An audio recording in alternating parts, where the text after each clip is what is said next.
حاجة هعملها معاكم وهي الكلاوي اللي موجودة دي. هجيب صينية كده احط فيها شوية من الزيت، تمام، وتكون الصينية سخنة. وهبتدي بقى عندي الكلاوي اهي مقطعاها قطع مكعبات صغيرة، تمام، ويكون عندي الزيت سخن جدا. وهديها بس تقليبة كده بسيطة. هنعمل مع بعض الكلاوي ان شاء الله بطريقة سهلة وبسيطة، وفي نفس الوقت مش هتشملها اي ريحة زفارة خالص. شايفين لونها اتغير معايا ازاي؟ خلاص عندي هنا لونها اتغير. هبتدي بقى احط نص معلقة من الفلفل الاسمر،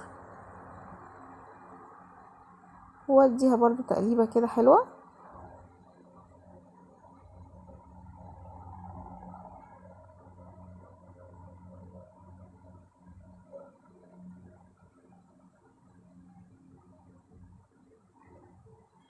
تمام كده. هجيب بقى عندي الفلفل، عندي فلفل احمر، فلفل اخضر، حامي او بارد براحتك حسب الرغبة يعني. واديها برضو تقليبة تانية كده معاهم.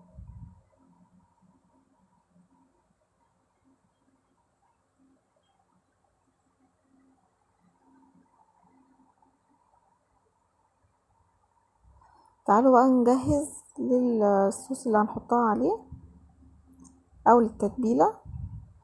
بقية الفلفل حطيته هنا، عندي زبولة وعندي خل وعندي 5 فصوص من الثوم، ثوم مفروم.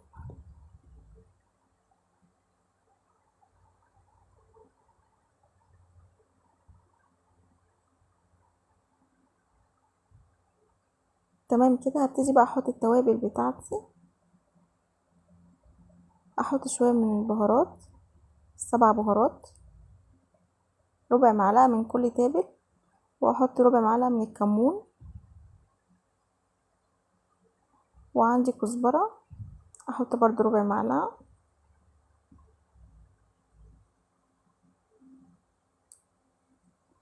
واحط شوية من الخل. تعملي التتبيلة دي بقى وادعيلي، هتحطيها على الكلاوي وهتشمي احلى ريحة. هقلبهم كده مع بعض.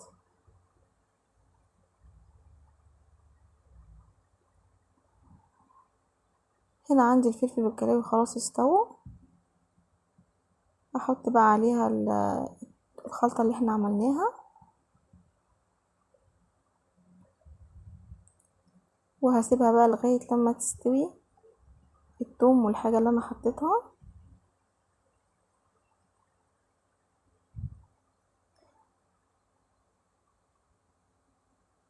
وبعد كده هوريكي شكلها النهائي.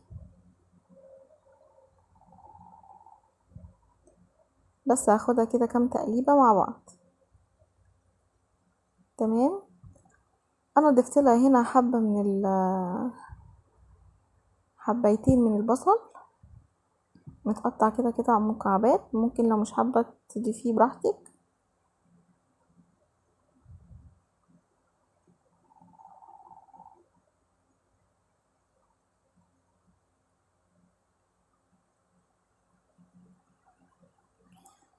اديها بقى تقليبة كده مع بعضيهم ياخدوا من طعم بعض. وبعد كده هسيب البصل يستوي واوريكي ان شاء الله شكلها النهائي. خلاص الكلاوي خلصت معايا اهي، ودي شكلها النهائي. لو قلت انا زي ما قلتلك، لو حابه تضيفي البصل ضيفيه، مش حابه خلاص. هي بالثوم برضو حلوه جدا.